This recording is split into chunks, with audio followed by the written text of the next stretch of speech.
Buenas tardes, Eugenia, buenas tardes, Alicia. Estamos muy honradas de estar hoy con ustedes aquí, los hijos muy contentos de que puedan compartir sus experiencias de vida de todos estos años en comunidad. Muchas gracias. Gracias a ustedes. Gracias, buenas tardes. Buenas tardes. Buenas tardes a todos. Buenas tardes, queridas damas, Alicia y Dama Eugenia. Es un honor para mí estar aquí y poder participar de este momento tan especial de CAF y hacer esta entrevista tan linda que hemos preparado con tanto cariño para ustedes. Y para iniciar, nuestra primera pregunta sería, ¿cómo es el llamado, cómo reconocieron el llamado para CAF y cómo en ese reconocimiento la vocación para la comunidad? ¿Cómo fue? Si pueden contarnos un poquito. Eugenia, por favor. Bueno, voy a subir un poquito. Bueno. Para mí fue un llamado, ¿ahí se escucha bien? ¿Sí? Sí, muy bien. Bueno, el llamado que yo tuve en realidad fue muy espontáneo. No fue algo premeditado ni pensado, sino que lo sentí como un fogonazo, quien dice, cuando me hablaron de CAF, sentí que eso era para mí una atracción extraordinaria. Yo trabajaba como maestra rural y viajaba una hora todos los días en ómnibus. Se sentó una chica al lado mío, que también era maestra de una escuelita rural de la zona, y yo iba leyendo un libro. El libro se llamaba Nostalgias de Dios. Se ve que por el nombre me atraía algo espiritual, algo diferente. Yo era muy jovencita, tenía 20, 21 años, y esta chica empezó a hablarme de cosas espirituales y todos los días viajábamos juntas y me habló de CAF. Y yo sentí que eso era para mí y así que así fue mi llamado. Y es lo que recuerdo como algo que no lo pensé, me gustaba la idea. Además, después con el tiempo, ella me habló de un lugar en Córdoba, un colegio, que habían unas señoritas que vivían en ese colegio y lo atendían. Y cuando yo escuché hablar y me contó esto, yo pensé, ahí quiero vivir yo. Eso fue lo que le dije, ahí quiero vivir yo. Así que bueno, así fue. No tuve ningún reparo, no sé qué pensé, no sé qué sentí, no sé si es que era porque eran maestras, no tengo idea, pero eso fue lo que dije. Bueno, así de simple y de cortito. Gracias, Dama. ¿Y para usted, Dama Alicia? Yo ingresé a CAF a los 23 años. Tenía un familiar en CAF y me presentó una dama solitaria. Y esta dama hablaba de una manera y yo me di cuenta que lo que ella ofrecía, el camino que ella ofrecía, podía ser una puerta para encontrar las respuestas que yo estaba buscando desde los 15 años. Lo mío no viene del lado religioso, mi familia no era religiosa, lo mío viene desde la actividad social. Yo desde los 15 años era activista social, y después cuando ingresé a la universidad me hice activista política, Entonces tenía muchos interrogantes, me preguntaba muchas cosas y cuando conocí a esta dama me di cuenta que podía ser realmente una puerta hacia las respuestas. Y así ingresé acá a los 23 años. ¿Y las comunidades? En la comunidad yo ingresé a los 28 años, 5 años después. Estuve 1 año en patrocinados y 4 años en solitarios. Y fue un proceso de más de 1 año para decidir la comunidad, un proceso de más de 1 año muy acompañada en la orientación espiritual. Y en ese proceso tomé decisiones bastante importantes. Y un día, yo hacía 3 años que era maestra rural en la primera comunidad de varones que estaba libre porque los hijos de esa comunidad se habían ido a San Ignacio, y el señor Jorge, caballero gran maestre, en ese momento nos ofreció ir a una compañera de tabla y a mí, de la tabla de solitarios, a atender ese colegio rural. Se llamaba Colegio Niños Argentinos, y ahí estuvimos 3 años. Y 2 niños venían siempre al colegio, vivían prácticamente en el colegio. Así que lo que me pasó es que yo venía trabajando sobre mis decisiones, pero un día, una tarde, yo iba a hacer las compras a la ruta y Pedro, que tenía 8 años, me preguntaba toda vez que me veía salir: señorita Alicia, ¿puedo ir? O sea, si podía venir conmigo. Y yo le decía: no, Pedro, ya viniste al colegio, ya está, ahora voy a ir sola.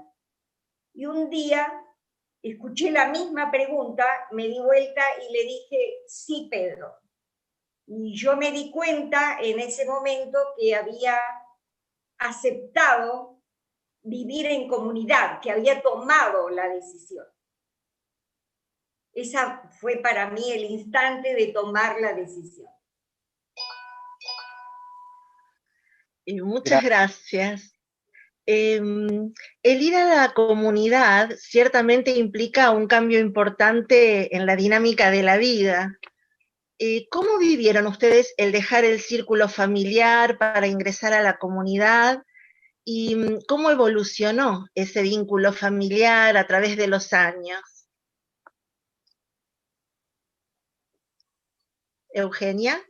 Sí, en mi caso, yo tardé 5 años en adobar a mi papá y a mi mamá. Por supuesto, ellos no tenían idea de qué era acá. Para ellos era un drama que yo estuviera en algo raro, distinto, que no era católico, que no era conservador y conocido socialmente. Era algo rarísimo.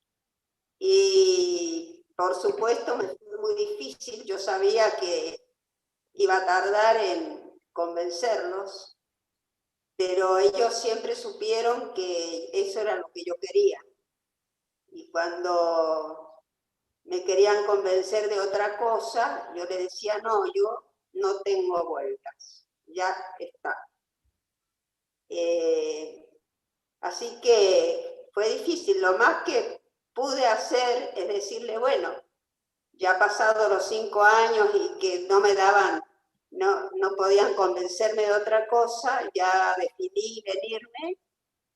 Y entonces les dije: bueno, si ustedes han llevado a mis hermanos al altar para casarse, a mi hermana y a mi hermano, ahora me van a tener que acompañar a mí, a la comunidad, para conocerla. Así que tuvieron que, además, acompañarme. Yo les dije: no les pido nada, ni siquiera un peso, yo les pago el pasaje, todo. Yo tenía que ir a la comunidad de Chile, Así que además tenía que viajar en un momento en que estaba Allende como presidente y era un incendio social Chile. Así que era más difícil todavía, porque parecía que yo me venía algo más raro todavía. Y así que no, incluso en el aeropuerto nos palpaban a ver si teníamos armas, es decir, era un momento sumamente difícil. Y en el consulado, cuando saqué la visa, me dijeron, ¿usted se anima a ir a Chile? Era sumamente raro que una persona se quería ir a vivir a Chile, quiere decir que había algo que yo quería que, políticamente, ¿no? Entonces, con mis padres en avión fuimos a Santiago y a las 10 de la mañana me habían dicho que tenía que estar en el colegio. El colegio se llama todavía Florence Nightingale. Estaba en la puerta, esperé que fueran las 10 en punto, mirando el reloj y toqué el timbre. Así que hace 50 años, hoy día, a las 10 de la mañana, llegué a la comunidad con mis padres y un cuñado mío que quería acompañarlos para que ellos volvieran acompañados. Así que tuve, la verdad, el apoyo de mi familia a pesar del sufrimiento y que vivo agradecida. Después eso se transformó en algo muy hermoso. Ellos reconocieron en nosotros como parte de su familia, les mandaban saludos a mis compañeras de la comunidad, y así que bueno, sí fue. ¿Y Alicia, su vínculo? Bueno, en mi caso, mi mamá ya se había acostumbrado porque hacía 3 años que yo vivía en La Plata, en ese colegio, como contaba antes. Ella me dijo que ahí se dio cuenta que la vida de su hija era de su hija. Entonces ella lloró, pero aceptó. Mi padre ya hacía muchos años que había fallecido y mi hermana vivía con su familia en Mar del Plata. Mi hermana nunca estuvo de acuerdo con mis decisiones, nunca. Y ha fallecido ya hace bastantes años. Pero lo cómico es que cuando yo voy de La Plata a Buenos Aires con mis cajas y mis valijas, a la terminal de ómnibus para venir a la comunidad de Embalse, encuentro al delegado, a la dama secretaria, al caballero secretario, y a mi compañera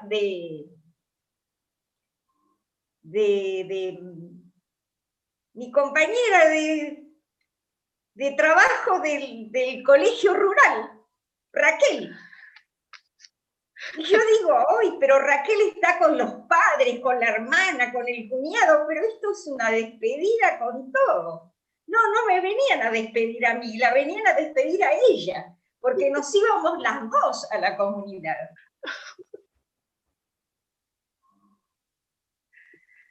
Gracias, y Raquel mamá. Está en la comunidad de Los Nogales.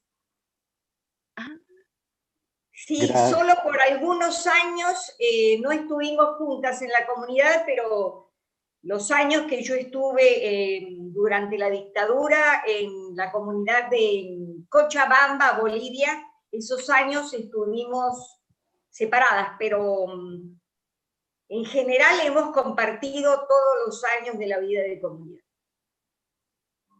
Pero no, la una no sabía de la otra. Y nos encontramos en la terminal, con gran regocijo del delegado, la dama secretaria, el caballero secretario, y los que habían ido a despedirnos. Gracias, damas. Después de ese llamado, esa vocación para entrar en CAF, entrar a las comunidades y otro tipo de relación con los familiares, ya en las comunidades, ¿qué significa para ustedes la vida en las comunidades? La vida de comunidad. Eugenia, por favor. Para mí, la vida de comunidad, y creo que eso ya lo tenía claro desde antes de venir, porque cuando me preguntaron, porque había un cuestionario en donde preguntaban por qué uno quería la vida de comunidad, yo recuerdo que en una de las preguntas decía por qué quiere ir a la comunidad. Y yo puse porque creo que es donde voy a servir mejor a la Divina Madre. Es decir, que se ve que era eso lo que quería. Y en realidad, para mí la vida de comunidad es una ofrenda completa y definitiva a la Divina Madre, por un lado. Por el otro, pienso que con el tiempo se me fue aclarando que la vida de comunidad es una manera de vivir con otros de una manera sabia y armónica. Es decir, para mí la vida de comunidad es una experiencia permanente en la relación humana. Y la amo por eso, porque he podido descubrir cuáles son los misterios de la relación de los seres humanos a través de la relación con mis compañeras de comunidad. Es decir, que individualmente es una presencia de lo divino permanentemente en uno y traer a la Divina Madre sobre la tierra. Es decir, saber que es lo único que nos sostiene y es el único fundamento de todo para poder seguir viviendo. Pero que existen otras personas y tenemos que descubrir el misterio de relacionarnos permanentemente con los seres que nos rodean. Y para mí es muy sabio, diríamos, poder encontrarme con otras personas muy diferentes y descubrir al otro en su diferencia. Y completarme con ellos. Para mí es vivir a la Divina Madre en el corazón y sentir que a través de eso uno lo resuelve todo en la vida. Y especialmente me doy cuenta que es querer al otro como es el otro. Descubrir al otro como es y quererlo así, de ninguna otra manera, no pedirle otra cosa. Y que dé lo que da, y eso agradecerse. Eso es lo que yo he descubierto y es mi respuesta. No sé si los demás miembros de comunidad dirán lo mismo, pero es lo que yo digo. Gracias, dama. ¿Y para la dama Eugenia? Alicia. Alicia, discúlpame. Yo coincido con Eugenia. La vida de comunidad abre un panorama muy amplio en el sistema de las relaciones. Lo que agrego a esto es que los bienes en común y el trabajo en común, que el trabajo es muy importante en la vida de comunidad y lo hacemos en común, eso también da un campo de posibilidades enorme a la experiencia humana. Y a mí, efectivamente, me ha abierto la posibilidad de encontrar las respuestas a las preguntas que yo tenía a los 14, 15 años.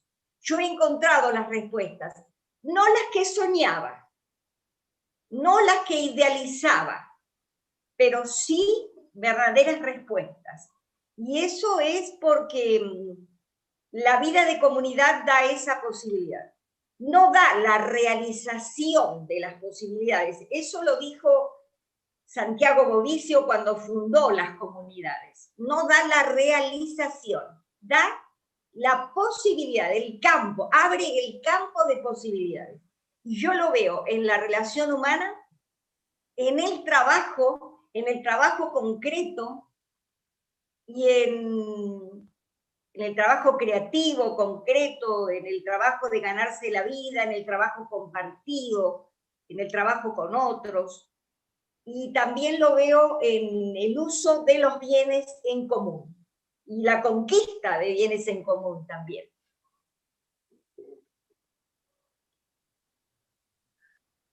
Gracias.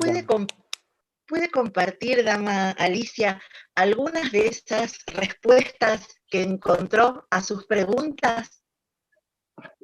Sí, cómo no. Una de las posibilidades de que estoy mencionando es las diferencias, y lo voy a hacer hablando de la relación que yo tengo con Eugenia. Eugenia vino como delegada de la comunidad de Embalse, de la tabla número 1 de Embalse, en el año finales del 94, principios del 95. 95, ¿no? Sí. Porque generalmente los cambios se hacían para la Navidad en aquellos años. Y desde entonces hasta hoy trabajamos juntas con Eugenia. Ustedes verán por las respuestas y si conocen a Eugenia o no la conocen, igual se dan cuenta que somos dos personas muy diferentes y tenemos ópticas diferentes. Sin embargo, todos estos años hemos negociado las diferencias y hemos, en algunos momentos, negociado las diferencias y en otros momentos hemos aceptado las diferencias. Esto es importante porque es desarrollo de la relación humana. No es que yo le digo, ella dice blanco y yo negro, blanco, negro, blanco, negro, y así estamos, y bueno, finalmente por cansancio hacemos blanco. Hoy hacemos blanco y mañana hacemos negro por cansancio ya. No, es realmente negociar, es tomar parte de lo que el otro ve como propio, estar en la óptica del otro.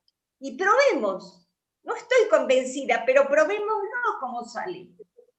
Y hemos compartido muchas tareas. Sí, Eugenia se ríe porque realmente que han sido momentos, algunos dramáticos y otros realmente muy cómicos. Así es, sí, muy diferentes y no es que estemos cediendo por ceder, sino que nos damos cuenta hacia dónde apunta cada una y tratamos de ver qué es lo mejor y seguir adelante con lo que tenemos que hacer. Nunca nos hemos detenido ni por enojo, ni por contradecir de nosotros, sino que hemos seguido trabajando y a pesar de saber que teníamos ideas diferentes, pero la tarea la hemos hecho del mejor modo posible, así es, en retiro, en todo lo que hemos emprendido. Por eso digo que la comunidad es un ámbito que propende esa posibilidad. No da la realización la tiene que hacer cada uno. Cada uno de a 2, de a 5, de a 10, de lo que sea, pero cada uno. La realización, vuelvo a insistir, no la da. Da la posibilidad, uno la toma o la deja. Gracias, damas. Y sobre las comunidades, ¿cuál sería la misión de las comunidades para CAF y la misión de las comunidades para el mundo? Eugenia, por favor. Para mí, la misión de las comunidades, yo no sé si será o no será, les voy a decir lo que yo vivo y como yo lo vivo. Y creo que tiene mucho que ver con también la misión de todos los hijos de CAF dentro de su contexto y del ámbito en el que viven. Y es tener una presencia de lo divino sobre la tierra, traer presencia de lo divino sobre la tierra. que lo divino es lo que nos sostiene, lo divino es lo que nos da fuerza, lo divino es lo que es, como dice una enseñanza, la Divina Madre es y ella es eterna. Es lo único que se mantiene y permanece, todo lo demás pasa.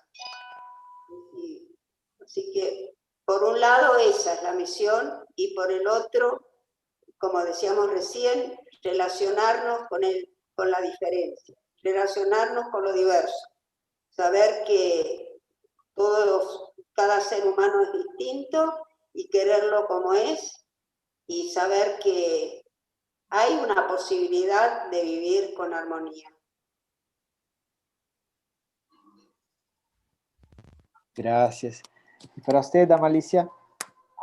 Para mí, lo que dije anteriormente, el sistema de relaciones y esto del bien común y el trabajo en común, pero eso no se sostiene si no hay un sentido trascendente, significativo en la vida de cada uno de nosotros, cada uno de los ordenados de comunidad. Ese sentido trascendente y significativo es lo que sostiene la vida individual de cada uno y la vida del grupo, porque eso es lo que uno aporta al grupo. Llámelo lo divino, la divina madre, el gran ser, como lo llame, pero algo que haga que cada pequeña acción, cada pensamiento, cada sentimiento, cada acto operativo de la vida tenga un sentido que no termina ahí, y que no termina en mí, y que no termina en este grupo pequeño, sino que tiene una trascendencia más allá aún de nuestras intenciones. Damas, esta pregunta está un poquito relacionada con lo que vienen diciendo. Y es lo siguiente. Ustedes en la comunidad siguen un cierto ritmo de vida, ¿sí? Ustedes tienen horarios, pero nosotros en el mundo también. Ustedes salen a trabajar, nosotros también. Ustedes conviven, tienen sus relaciones humanas, nosotros también. Ustedes siguen un método y nosotros en el mundo también. ¿Cuál es entonces, desde su perspectiva, la diferencia fundamental entre los dos modos de vida? Yo percibo que la diferencia entre las dos formas de vida está en las formas de vida.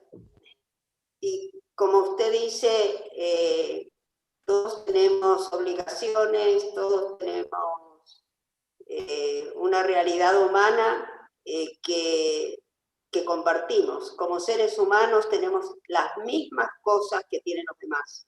Enfermarnos, envejecer, tener la diversidad, tener que relacionarnos con el mundo, con la realidad cruda de estar, de trabajar para sobrevivir. Es decir, todo lo que tiene un ser humano lo tenemos tanto en la comunidad como lo tienen los hijos en sus residencias particulares, así que no hay diferencia. Para mí la diferencia está en la forma de vivir. Y por supuesto en la vocación, como decíamos, ¿no? Yo creo que uno se da cuenta que esa es la manera en la que uno quiere vivir, y esa es, y no es otra. Yo nunca se me ocurrió que quería casarme, bueno, eso es lo que yo quise. Y a pesar de haber dicho que yo no quería ser monja, cuando me hablaron de esto me dijeron, ahí quiero estar yo. Pero no quería ser monja. Entonces, como algo raro, ¿no? Es algo raro, eso es lo que yo quiero. Es la manera de vivir. Alicia, ¿usted tiene una mirada sobre esto? Sí, gracias. Llegado a este punto, yo quería decir que no voy a nombrar a ninguna persona, no voy a dar el nombre de nadie. ¿Por qué? Porque yo he recibido cosas muy importantes y significativas de muchas personas y sigo recibiéndolas y entonces no quiero nombrar a nadie, pero para mí un proceso que fue muy importante fue el proceso de decisión de tomar la vida de comunidad, porque cuando yo llegué a la comunidad yo sabía a dónde llegaba. Y es una manera distinta de vivir. Yo sí quería tener una familia y yo sí quería tener hijos. Pero cuando hice mi proceso interior con orientación espiritual durante más de un año, yo me di cuenta que era muy fuerte en mí un compromiso que yo tenía, no sé, decir la humanidad es muy grande, pero sí tenía con la sociedad. Como le decía, yo vengo de activista social, así que yo tenía un compromiso con la sociedad. Y asumir todos los compromisos con la sociedad se asumen en la comunidad. Esa es una forma muy, muy concreta y directa de asumirlos totalmente. Pero como dice Eugenia, son dos maneras de vivir. A una persona le cuadra una manera de vivir y a otra persona le cuadra otra manera de vivir. No hay diferencias. Los compromisos que nosotros tomamos y los horarios y eso, no, la vida de comunidad está más allá del horario y de todo. Es una experiencia que yo le digo, para mí es muy interesante. Sí. Sí, es una manera de vivir muy especial y diferente, por supuesto exige otras cosas, pero no es ni mejor ni peor, es diferente, nada más. Gracias. Qué lindo, gracias, damas. Y con esa vocación que ustedes tienen, ¿cómo es para ustedes vivir la egoíncia? Sí, la egoíncia es un proceso que vivimos todos los seres humanos y muy especialmente los hijos. Creo que nos damos cuenta de eso porque lo vivimos como conscientemente a través de los cambios que tenemos en nuestro interior. Así que no es diferente la egoíncia que se vive en la comunidad a la que se vive en cualquier otro lado. Y es un proceso. Cada ser humano, cada persona, cada hija o hijo de comunidad lo vive a su modo y no es algo que impuesto, sino es el proceso que vive cada uno abriéndose a una realidad mayor. Y primero estamos sumamente encerrados en lo que nos ocurre personalmente, sufrimos uno sufre por uno mismo, llora por uno mismo, se enoja con los demás porque no me satisfacen, tenemos contradicciones con los demás, pero lo que sí es cierto, cómo va creciendo en uno la apertura interior de ir descubriendo al otro y descubriendo la realidad, es algo que cada uno lo tiene que vivir por sí mismo. Entonces, la egoíncia es un desarrollo de la conciencia que va abarcando cada vez más y uno en eso se siente parte de ese todo y bueno, es algo que uno va descubriendo. Y así como descubro a mis compañeras o descubro la comunidad como tal, descubro a lo que le pasa a las demás personas en el mundo y bueno, y me ocupan y me duelen y me entristecen o me alegran, pero es una experiencia de cada uno. Gracias, dama. ¿Y dama Alicia? Mire, le voy a contar un relato verídico de Riccardo Muti, el director de Orquesta Sinfónica italiano.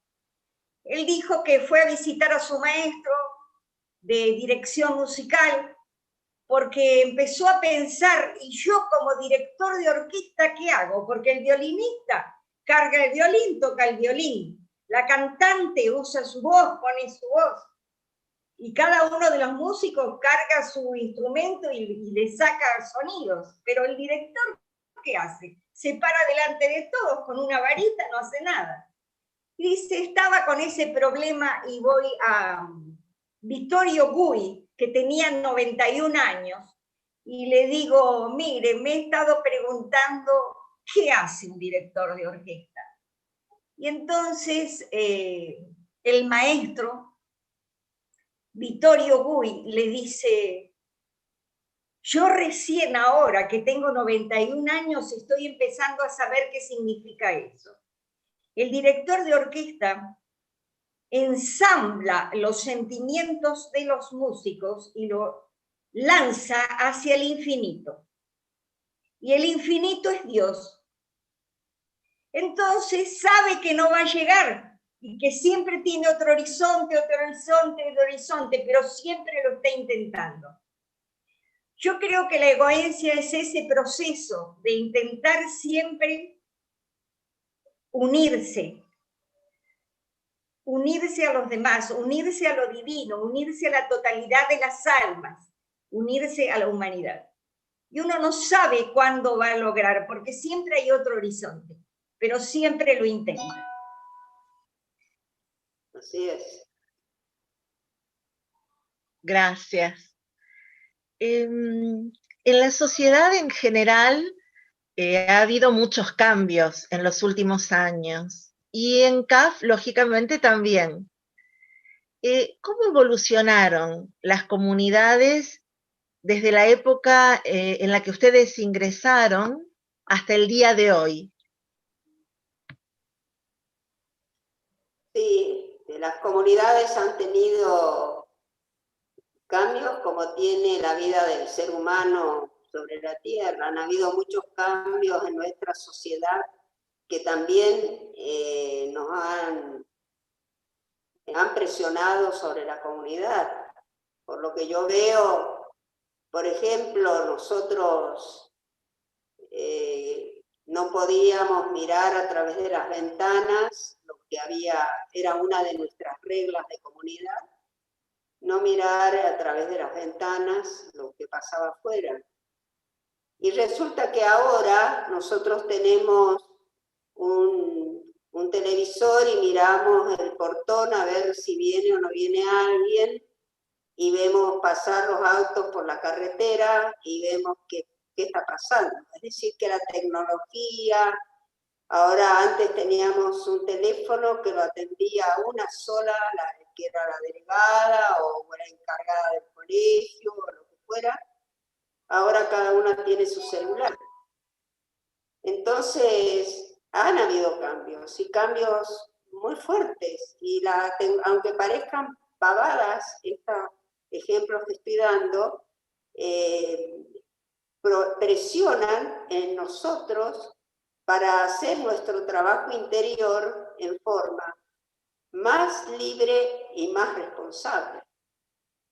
Entonces nuestra vida de oración, nuestro amor a lo divino, de lo que estamos hablando, nuestra participación con todos los seres, nuestro resguardo interior para que solo lo trascendente nos ocupe, y eso depende de cada uno. Y yo creo que ha evolucionado mucho en ese sentido. Somos más responsables de cada una de nosotros. Y eso se nota porque tenemos más libertad de expresión, nos comunicamos con más responsabilidad, hacemos reuniones de comunidad para resolver nuestras cosas, ya no dependemos de la orden y de la determinación de alguien, sino responsablemente de lo que significa la comunidad para la sociedad, nuestro trabajo para el mundo, nuestro trabajo para vivir y sobrevivir. Yo creo que esto nos ha dado más libertad y más responsabilidad. Y que sí que ha cambiado. Bueno, la entrevista de hoy es un poco una muestra de eso, ¿no? Así es, exactamente. Exactamente. Y creo Dama que... Alicia, perdón, sí. Sí, no, siga así. No, le iba a preguntar a la dama Alicia, pero quisiera que complete la idea, por favor. No, que están acompañándome las hijas de la comunidad y escuchando y verdaderamente sé que en alguna medida estoy expresando lo que nos está ocurriendo, ¿no? Una responsabilidad, una libertad más responsable. Alicia.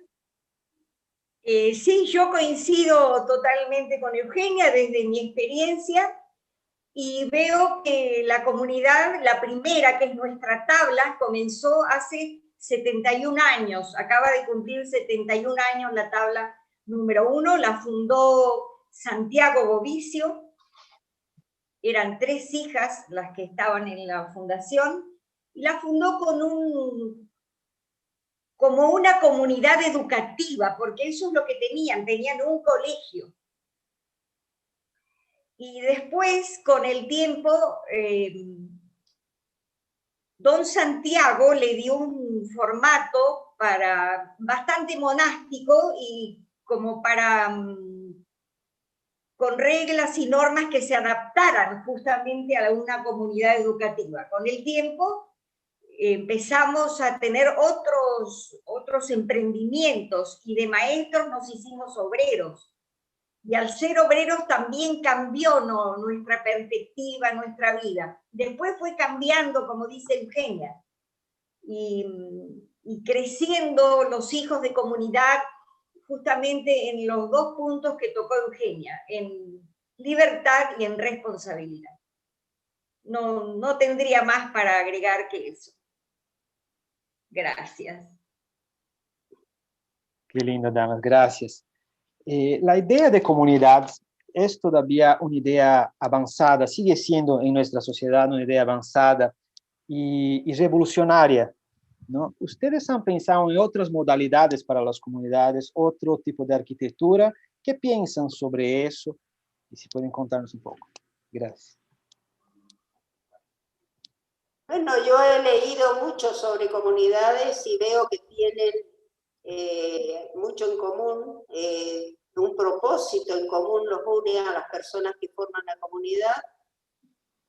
En el caso nuestro es un trascendente, no es plantar ni en la ecología, que son otras ideas que reúnen a las personas. Lo nuestro es de una gran trascendencia, vivir lo divino, como yo les decía, y tener una unión de almas unidas por una vocación espiritual trascendente, que es lo que hace distinto. Pero yo vi incluso que tienen las mismas problemáticas de sobrevivir con un trabajo, el mundo de relación lo trabajan muy profundamente porque es un verdadero desafío. Y en el caso nuestro, yo creo que si hay modalidades distintas, se van a ir dando de acuerdo a las necesidades y a lo que la misma sociedad de la obra de CAF vaya exigiendo de nosotros. Pienso que ya, como les decíamos, está cambiando, hay muchas diferencias y la Dama Gran Maestre nos da esa libertad y nos da verdaderamente responsabilidad para asumir y tomar decisiones. Y estamos en la labor de ir construyendo momento a momento. Y no solo tomar decisiones, sino prácticamente ejercer esa decisión y hacer el cambio que hay que hacer el trabajo que hay que hacer y asumir la responsabilidad de las consecuencias.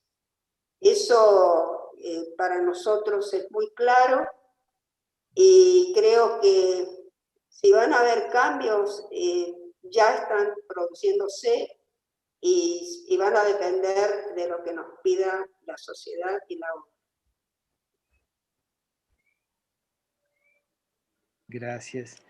¿Y para usted, Alicia? Creo que es un momento de mucho desafío.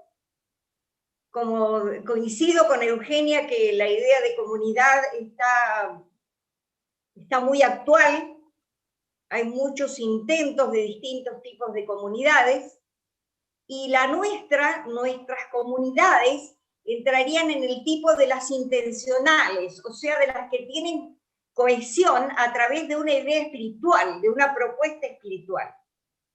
Voy a usar una terminología muy actual, que yo creo que el campo de trabajo para este tipo de comunidades, no solo la nuestra, sino todas las intencionales, que se cohesionan a través de una propuesta espiritual, está lo sustentable, desde el trabajo para realizar y el cuidado de la naturaleza, del medio ambiente, todo eso, lo sustentable, y lo sostenible, porque el trabajo en el interior de las comunidades, en los grupos, es también muy necesario y muy actual. Y hoy hay que aprender nuevas estrategias y nuevas herramientas para poder ir hacia otros lugares, y reconociendo la individualidad de cada uno y haciendo crecer el grupo.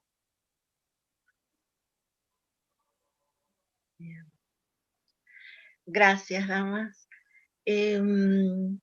Ustedes han estado de alguna manera involucradas en la experiencia de fundar nuevas comunidades. Nos gustaría saber cómo se toma la decisión de la fundación de una nueva comunidad, qué retos se encontraron, qué experiencias pueden compartir. Eugenia. Yo veo que responden a la necesidad de la obra. Siempre fue, yo me acuerdo claramente, estando en Chile, en la comunidad de Chile, que el caballero gran maestre, que en ese momento era el señor Jorge, nos dijo, bueno, ¿y cómo están? Y bueno, yo le dije, la verdad que somos muchas acá. Y éramos muchas en ese momento en la comunidad de Santiago. Ah, son muchas, dijo, ¿no? Y al poco tiempo nos dijo que íbamos a formar una comunidad a 22 kilómetros de Santiago, en las vertientes, y que íbamos a ir un grupo, y que yo iba a dirigir el seminario, 4 o 5 hijas que iban a ir conmigo, que iban a ingresar a la comunidad. Para que no estuvieran, porque en realidad era chico el lugar, ya quedaba chica la casa, y bueno, éramos bastantes. Así que, por decir que éramos muchos, me mandaron a otro lado, como dicen, bueno, pero no es por eso. Lo que les quiero decir que responde a las necesidades de la obra, y de la obra de CAF, y de la comunidad misma, en cada circunstancia. Yo no sé en otras circunstancias, yo le estoy contando lo que me ocurrió a mí.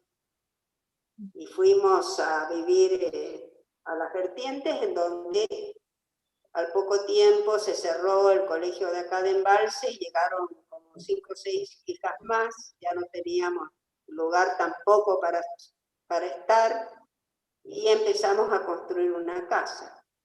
Es decir, el lugar era pleno campo, no había prácticamente agua caliente menos, así que nos bañábamos, y cuando llovía nos bañábamos con el agua de lluvia. Es decir, empezar de cero, con circunstancias muy difíciles, muy pobres, nos dieron el lugar prácticamente, una casa que daba para muy poco. Y de ahí construir desde los cimientos, sin saber construir y con pocas indicaciones, construimos la casa y tuvimos miles de circunstancias que si yo les cuento me pasaría contando anécdotas por horas, porque incluso para la zona y para quienes nos veían, creían que éramos presas que nos habían llevado ahí, porque construíamos un grupo de mujeres que se vestían de gris, estaban construyendo hasta llegar a poner las cerchas del techo, todo. Ahí aprendí a instalar el agua, instalar la electricidad, sin saber nada, nunca fui ni arquitecta, ni ingeniera, ni nada por el estilo. Pero, ¿qué saqué de eso? Perdí el miedo. Nunca más tuve miedo a nada.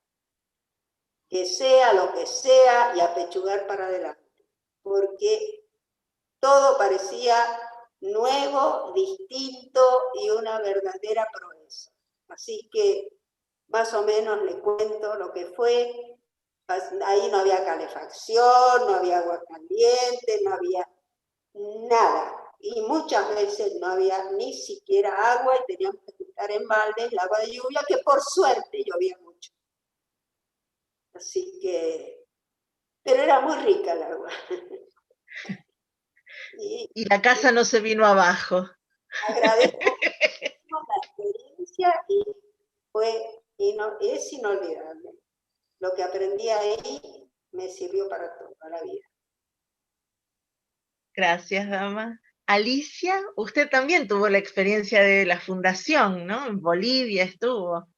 Sí, la primera fundación fue, yo participé de dos. La primera fue en Bolivia en el año 77, que tuvimos que salir rápidamente, había que exiliarse. El ejército de la dictadura llegó a Embalse y allanó el colegio de Embalse. Bueno, nosotros fuimos 4 hijas a Cochabamba, Bolivia, y ahí fuimos a un lugar que nos habían preparado los hijos solitarios y ordenados de Cochabamba y patrocinados, y ellos tenían un kinder. Era una casa grande y en otras habitaciones nosotros preparamos una guardería, empezando de nada. De nada, de pintar el Mickey en un cartón con témperas. Y salíamos de una dictadura y caíamos en otra, porque caíamos en Bolivia con la dictadura de Banzer, que duró 10 años, estaba al final de la dictadura. Acá me piden que cuente una anécdota, pero no sé cuál es. Voy a contar alguna. Entonces empezamos a tomar niños de 1 año y medio hasta 5 para guardería, de la mañana hasta la tarde. Y una de las primeras, quiero decirlo porque tal vez esté por aquí, fue Anita de la Vía. Anita de la Vía fue una de las primeras niñas, la hermana de Andrés, y la hija de José Antonio, y de Jacqueline. Bueno, y así fue creciendo la guardería, así que un día éramos 4 para atender todo esto, el almuerzo, los niños, todo, y veo entrar a la superiora de la comunidad, en ese momento la llamábamos superiora, la delegada, con un nuevo niño, un niño y su lanchera. Y yo le dije, no, tenemos 65, no.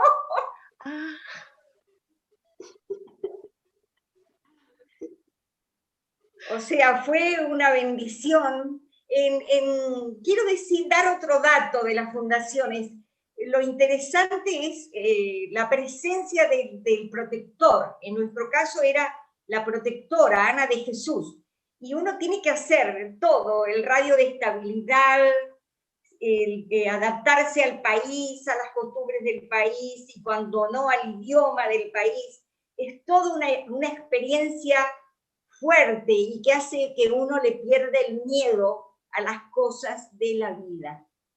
Así es perder el miedo, es saber que todo es posible y que uno puede. Y Alicia, segunda, usted dijo, eso, le iba a preguntar por la otra fundación.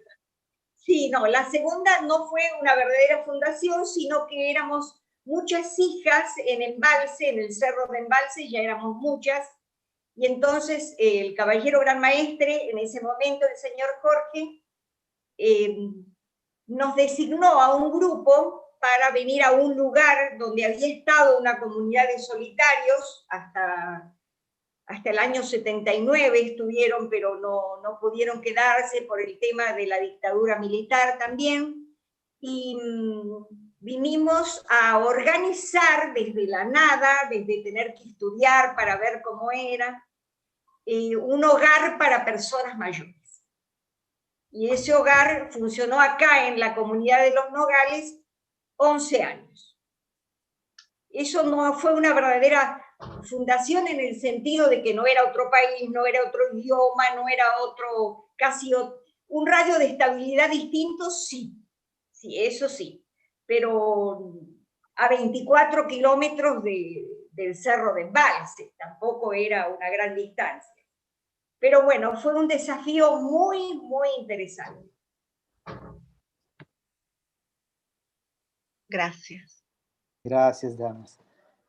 Ustedes han trabajado muchísimo para CAF en todos estos años. Siempre han estado trabajando y colaborando con CAF. Y queríamos saber un poco, enfocarnos un poco sobre el trabajo de estos años en la tabla madre y el trabajo en la capacitación en CAF que ustedes hacen. Si pueden contarnos un poco, por favor.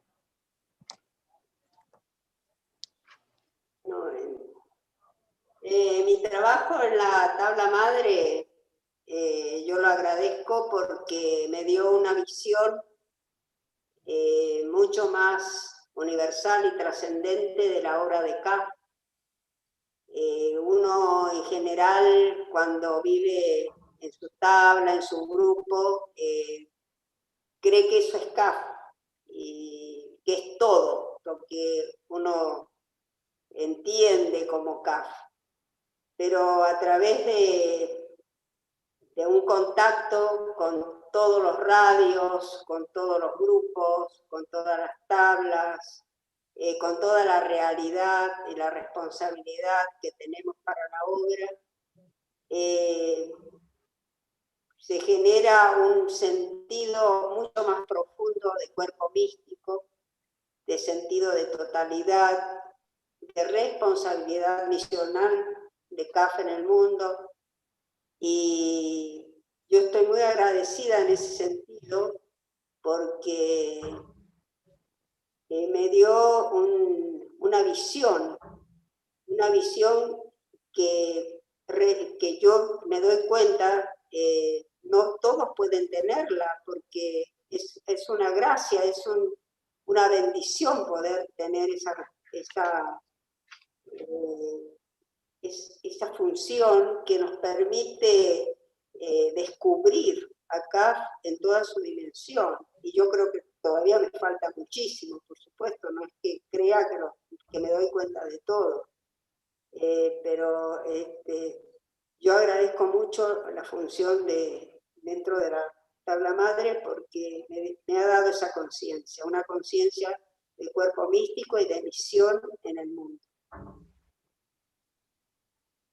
Y usted preguntaba de la capacitación. Bueno, yo siempre he sido fan de la capacitación y considero que en ese sentido tenemos bastante deuda para con los hijos y las hijas que tienen que ejercer funciones en CAF, porque son verdaderos héroes. Yo considero que son héroes, tanto los hijos que hijas e hijos que trabajan como oradores, como delegados, porque no tenemos una preparación previa, una función, solamente una gran voluntad de amor y disposición para las demás almas. Pero yo creo que hay que darles herramientas y crear y generar instancias de preparar a las personas que tienen que asumir responsabilidades tan serias, porque las almas no son cualquier cosa, no son un juguete. Entonces, por eso generamos el curso de oradores con ese sentido, y ya desde el 2008 que lo tenemos, y ya nos damos cuenta que nos queda, todavía falta muchísimo para hacer, y no sabemos por dónde seguir, porque es tanto lo que hay y las necesidades que hay para capacitar y dar esa herramienta a quienes tienen que asumir y ejercer tareas referidas a la obra de CAF. Y que yo creo que la vocación está, y quien se entrega tiene la fuerza y tiene el propósito, pero como todos sabemos, no basta. Tenemos que tener herramientas. Es decir, lo básico está, pero falta entregar herramientas que les sean útiles y que les facilite a los hijos y a las hijas dispuestas y disponibles, que les facilite la tarea que asumen. Gracias, Dama. ¿Y para usted, Alicia? Bueno, yo hace poco más de un año que estoy en la tabla madre, le agradezco mucho a la Dama Gran Maestre que me haya convocado, es una experiencia realmente muy plena. Y en cuanto al curso de oradores, bueno, es lo que dice Eugenia, nació como una necesidad de capacitarse, nos llegaban, en los retiros anuales, nos llegaban muchas preguntas acerca de los contenidos de CAF, y nos dábamos cuenta que existía una gran necesidad de saber qué era la doctrina, cómo era la doctrina, qué decían los principios, qué decían los postulados, qué pasaba con la meditación. Y entonces ahí nace el curso para oradores. Pero yo me quería referir, y esto es totalmente personal, que en estos años, desde el 2002 hasta ahora, hemos hecho una tarea con Eugenia muy consciente, diría yo, en los retiros anuales, porque hemos visto la necesidad de introducir algunas variantes a las estrategias didácticas, al modo de llegar con la enseñanza. Y eso me parece que ha sido un crecimiento en los retiros anuales. Hemos tenido, digamos, la suerte de poder hacerlo porque fueron muchos años, primero hasta el 2007 en 3 casas de retiro, en Mendoza, en Sierra de los Padres, Mar del Plata y en Embalse. Eran 3 casas de retiro, y entonces veíamos, incluso lo conversábamos en los talleres, en los diálogos, y bueno, eso fue también un trabajo muy necesario. Yo entiendo que es un trabajo muy necesario, siempre actualizar la forma de dar la enseñanza. Nuestra enseñanza es oral, es oral. Entonces el orador no solo da su experiencia, sino tiene que ver cómo la hace llegar, cómo la transmite. Eso no puede ser improvisado, eso es una capacitación. Es técnica y contenido, es capacitarse.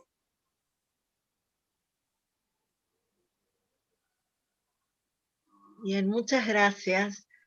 Bueno, ya vamos llegando al final de las preguntas, pero de las nuestras. Queríamos hacerles una última pregunta.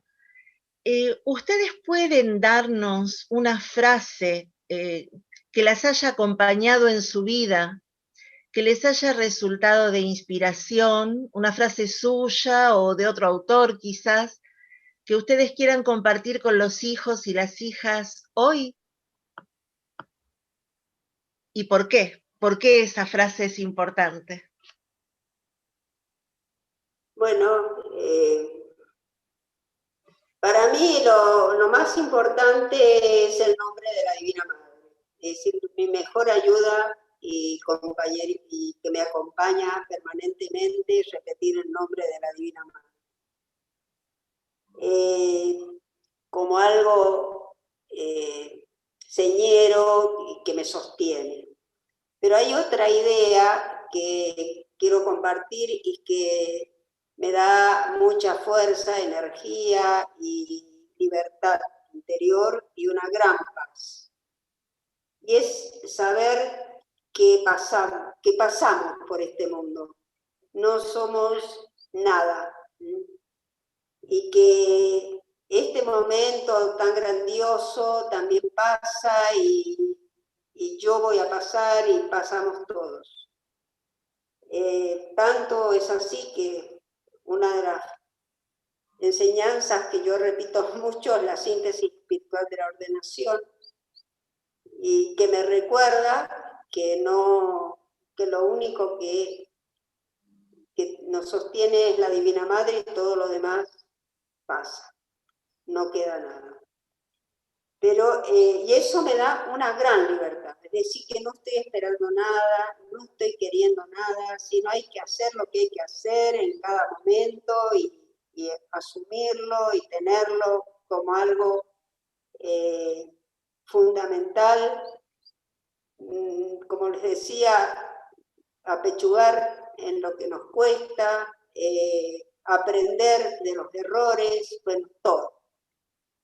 Y también repito mucho, y tiene una gran relación con esto, una frase, me aprendo mucho poesías de Borges, porque me hablan de esto que les estoy diciendo. Cuando él dice, ya somos el olvido que seremos, el polvo elemental que nos ignora. Y más, al final dice, no soy el insensato que se aferra al mágico sonido de su nombre. Pienso con esperanza en aquel hombre que no sabrá quién fui sobre la tierra. Es decir, que tenemos que fluir con la humanidad. Tenemos que sentir que vivimos con la humanidad. No soy yo, somos todos nosotros. Por eso para mí la idea de cuerpo místico, la idea de no ser nada, no es no hacer nada. Es saber que yo soy un puntito apenas, una chispa fugaz, ¿no? O una expresión fugaz de lo divino, como dice Borges también. Soy fan de Borges, por eso me lo sé de memoria. Bueno, y porque él justamente habla de la eternidad y del devenir continuo. Entonces, esa idea me sustenta, me da fuerza, no, en lugar de entristecerme, me da posibilidades increíbles. Eso quería compartir. Gracias. Alicia. Para mí hay dos frases de los mensajes de Santiago Bovicio que siempre me acompañan. La primera es, te doy, hijo mío, los tesoros de mi corazón, repártelos. Y la segunda, sosiego, fuerza y amor son la salvación del mundo. Para mí son como oraciones cortas que me ayudan permanentemente.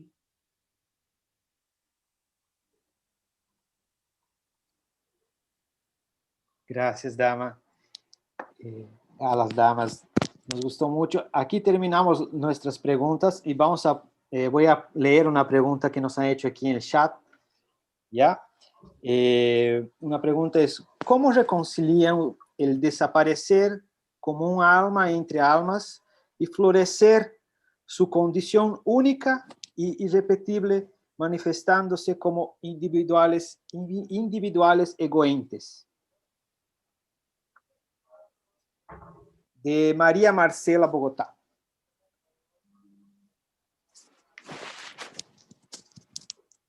A ver, ¿dónde está?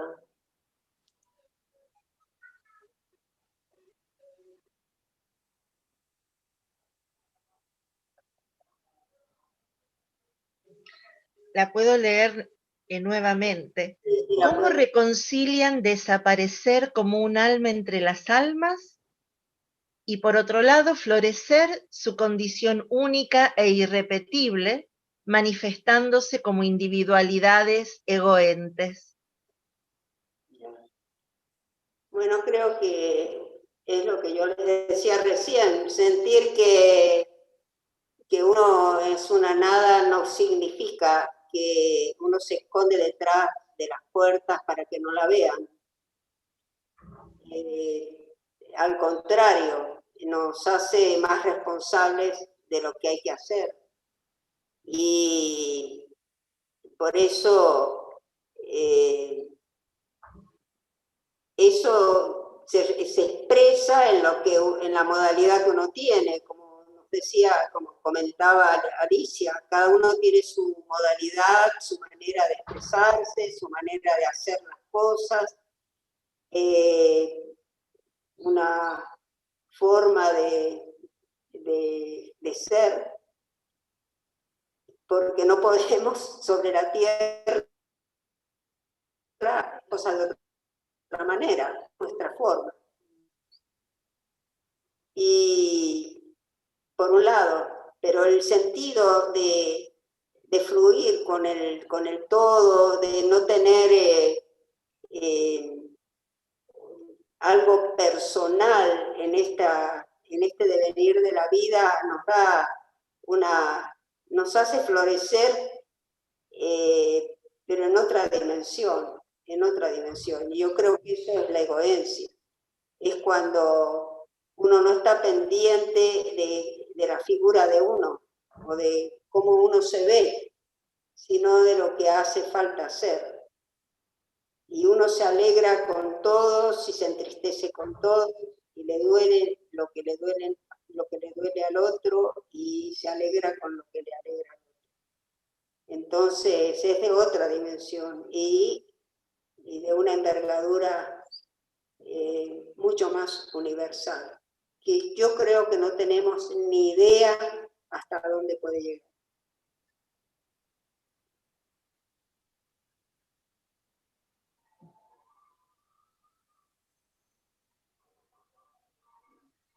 Alicia. En mi experiencia, desaparecer es ser lo que uno es, no hacer ruido, no tener ruido interno. Otro modo de decirlo es conciencia, expandir la conciencia, estar presente, presencia también. Hay muchos modos de decirlo. No es esconderse de la vida, es vivir, pero sin ruidos, porque todo lo que filtramos de nuestras tendencias, de nuestras características, todo eso hace ruido. Cuando uno lo tiene consciente, no hace ruido ya. Hacerlo consciente es que no hace ruido. Así es. Aunque uno no pierda sus características, pero sabe cómo gestionarlas. Si uno se deja ir por sus tendencias, por sus características, todo es un ruido. Y uno aparece ante los demás, les hace ruido. Gracias. Otra pregunta la hace Laura del Corro. Ella pregunta si hay algún tipo de requisito especial para el ingreso de almas a la vida de comunidad, aparte de la declaración del anhelo vocacional, lógicamente. Sí, claro que hay requisitos, porque es una vocación muy especial y también requiere de una fuerza y de una energía que no es común. Entonces, además de la vocación, hay otros requisitos que es la edad, la definición o para qué quiere venir la persona a la comunidad, qué es lo que espera, qué es lo que piensa, y su disposición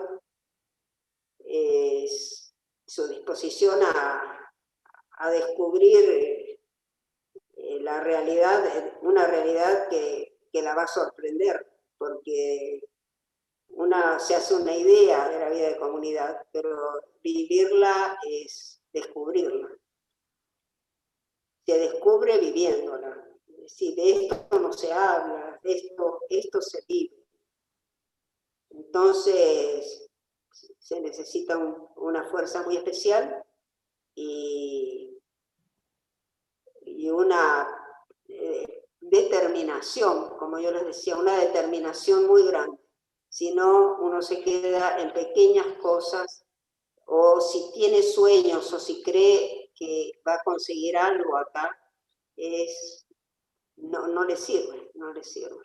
Esperar algo no le sirve. Es la entrega y ofrenda total.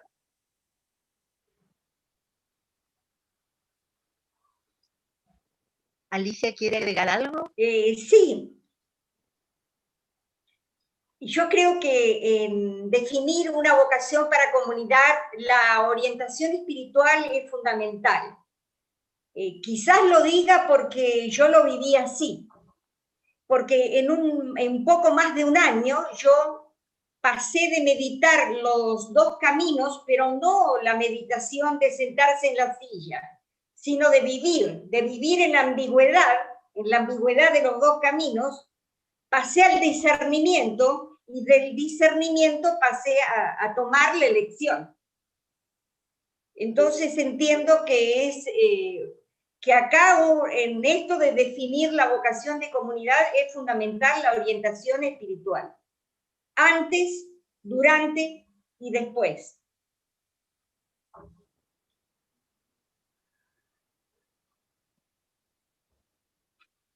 Gracias, damas. Hay una pregunta de Orlando, de São Paulo, que nos pregunta así: ¿cómo ustedes entienden a la Divina Madre y a los santos maestros?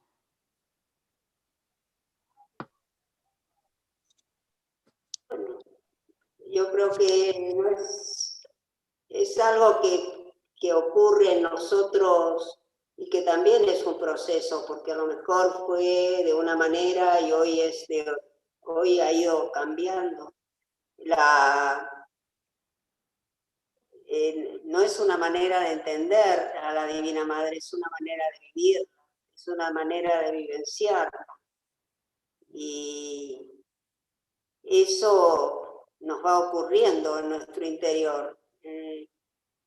No podemos, si la definimos hoy, en este momento, sabemos que va a cambiar y que va a ser distinto. Puede ser una fuerza, puede ser, como una vez dijo Gandhi, yo creía que Dios era amor, era el amor. Ahora pienso que el amor es Dios. Así que nos cambia totalmente. Entonces, a lo mejor uno imagina a la Divina Madre como una presencia, como una hermosa mujer en un momento, y después nada, no existe, no hay nada.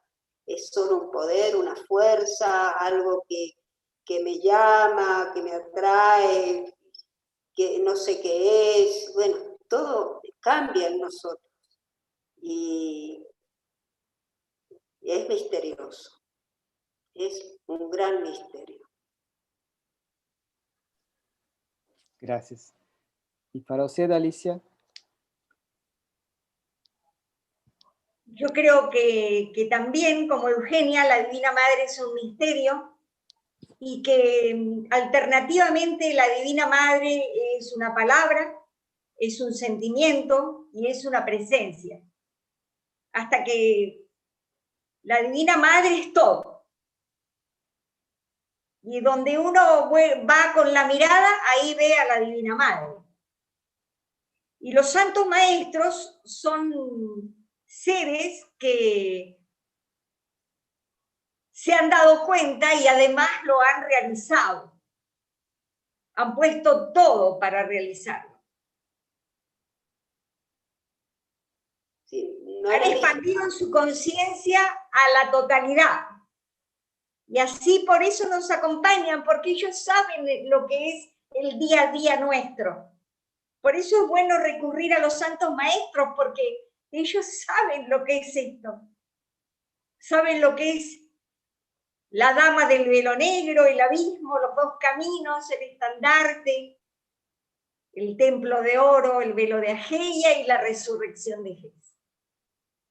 Ellos pasaron por todo esto. Y entonces ahora nos acompañan desde donde están. Y esa es su tarea, acompañarnos. Y no les hablé de los santos maestros, pero creo que en su presencia permanente, porque me dan evidencia de que están. Evidencia en todo lo que me ocurre y todo lo que ocurre a nuestro alrededor.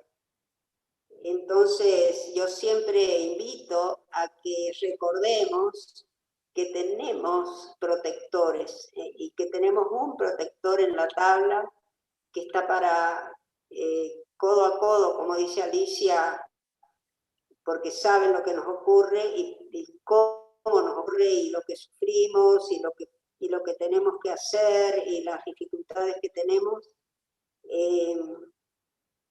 Estar con esa confianza, esa alegría de tener esa asistencia. Así que sí que lo siento y lo vivo como presencia, Muy lindo, gracias.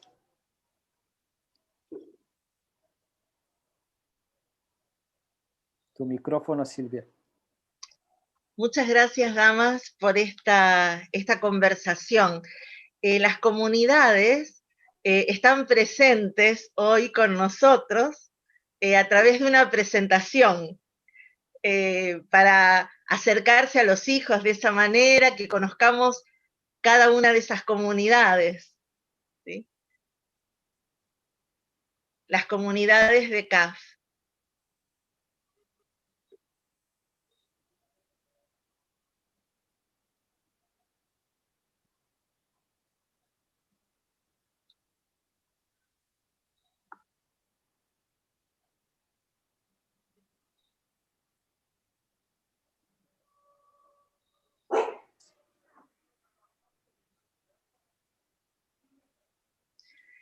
La comunidad de Embalse y Los Nogales.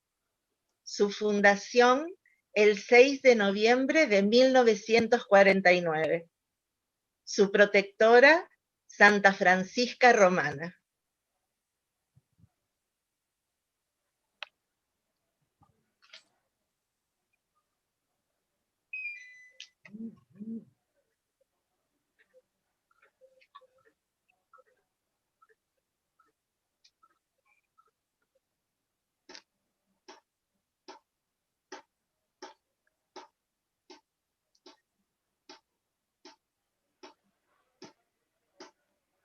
La Comunidad de Chile, de la tabla 4 de ordenados, fecha de fundación 6 de marzo de 1963.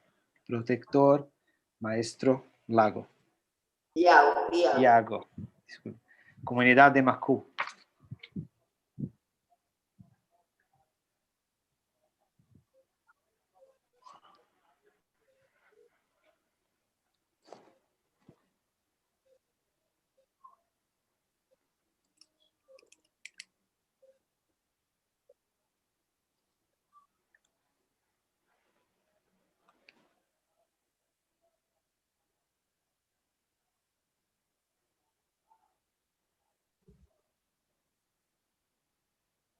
Comunidad de San Ignacio, de Córdoba, Argentina.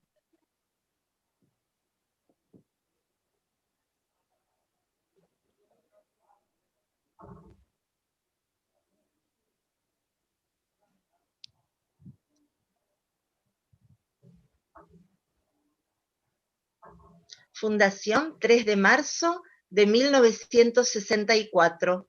Color amarillo. Protector Gotama.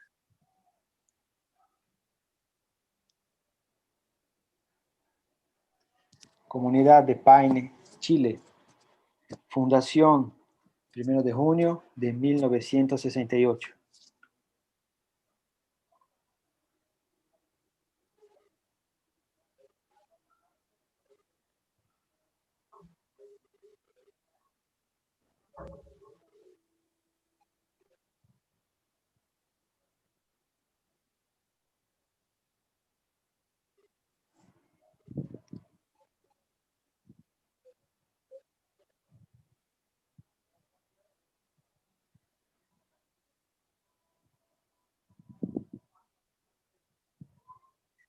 Comunidad de Wildomar.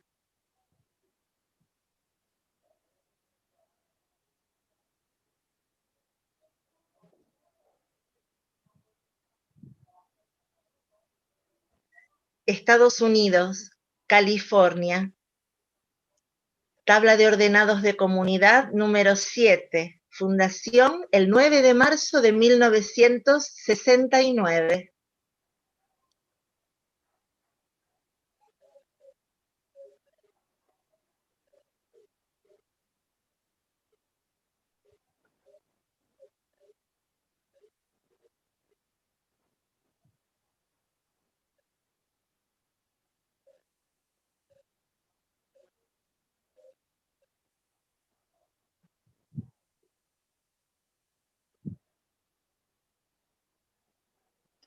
Comunidad de Cali, Colombia.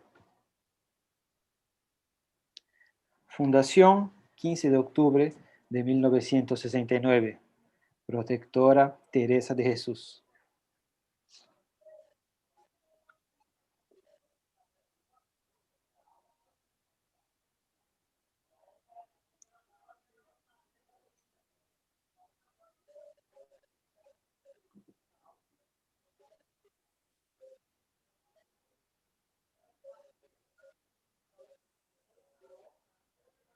Comunidad Campos do Jordão.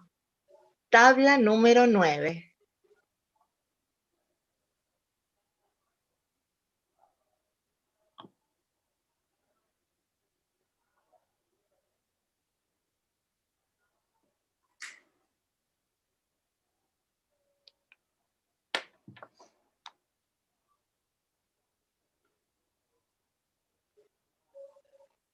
Fundación el 19 de marzo de 1970. Protector Savonarola.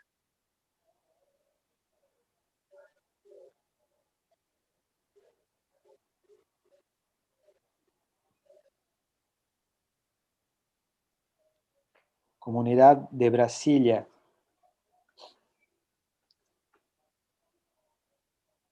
Brasil. Fecha de fundación 27 de febrero de 1972. Su protector, Benito de Palermo.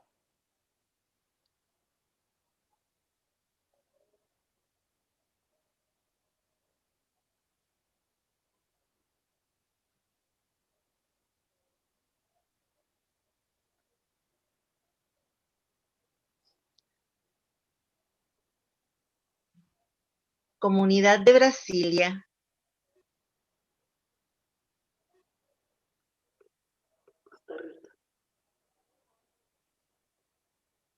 Comunidad de Costa Rica. Sarapiqui, Cinchona, Costa Rica. Fecha de fundación 20 de enero de 1977. Protector Santiago. Color acero.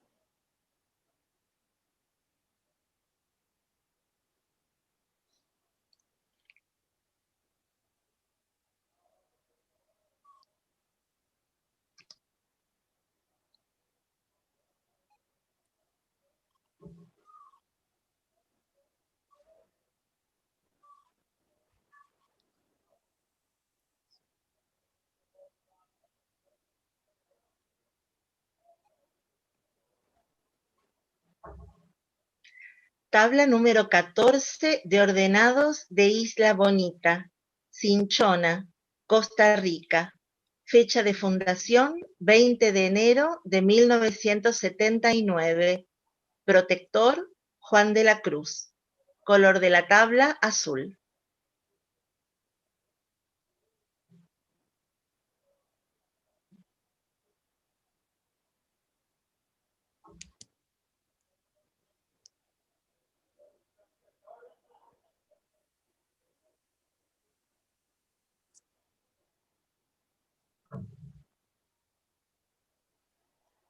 Comunidad de Tivoli, tabla 15 de ordenados, Estados Unidos, Nueva York, fecha de fundación 3 de octubre de 1979. Color rosado, protectora Teresita de Lisieux.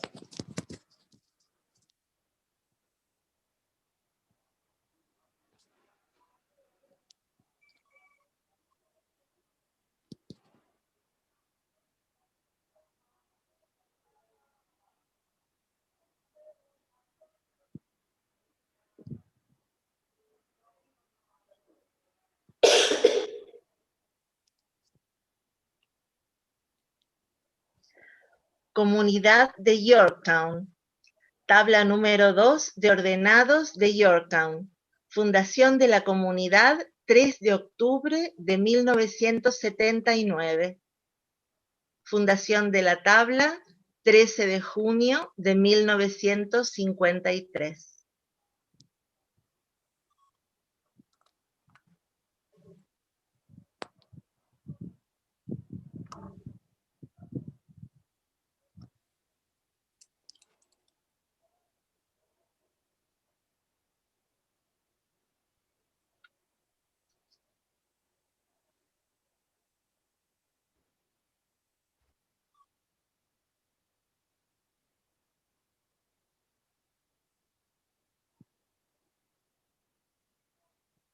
Bueno, muchas gracias por esta presentación. Y ahora queremos cederles la palabra a nuestros queridos Alberto y Germán para hacer el cierre de este evento.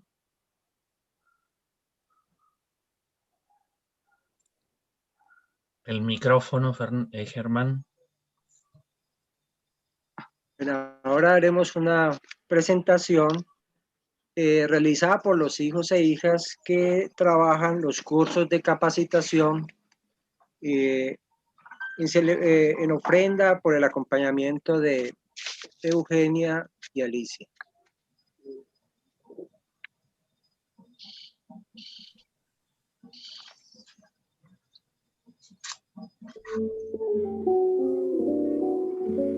Querida Eugenia, feliz aniversario. Gracias por 50 años de crear, ampliar la mirada, de abnegación, entrega, testimonio, presencia, motivación, ser referente y por tanto, tanto amor, acompañando e iluminando nuestro camino. Me acompañó y acompaña a crear, ampliar y encender la mirada.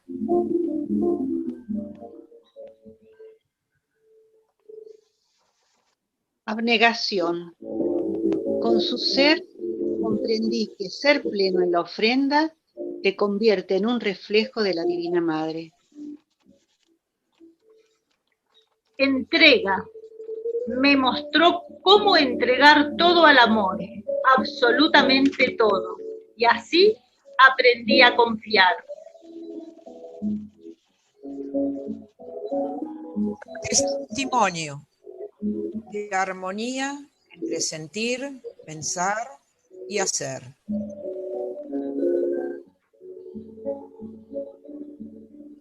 Presencia. Siempre está. Quieta, profunda, atenta, confiable.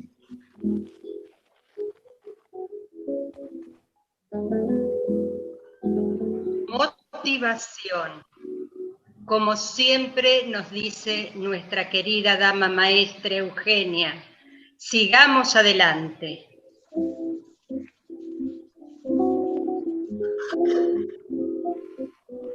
Amor. Me enseñó que la ofrenda es amor hecho obra.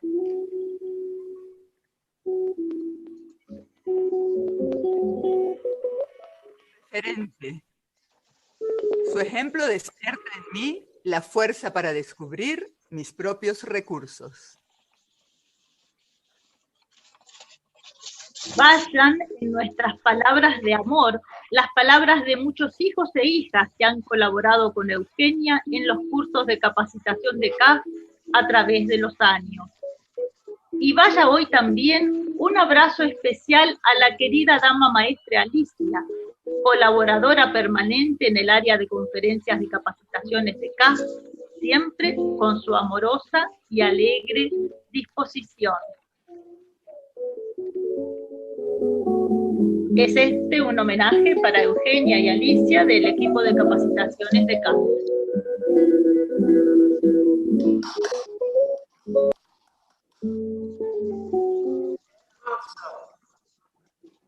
Demasiado.